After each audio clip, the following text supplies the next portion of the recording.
పెద్ద ఎత్తున సోదరి వల్ల ధర్మపత్ని మహేశ్వరి గారిని స్వామి గారు సంతోష గారు అరుణ గారు స్వప్న గారు ఇంకా అనేక మంది మా ఆడబిడ్డలందరూ కూడా కలిసి వచ్చారు.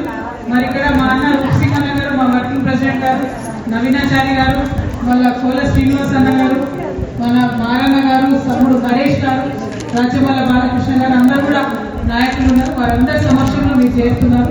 మీ అందరికీ మనస్ఫూర్తిగా స్వాగతం, సుస్వాగతం.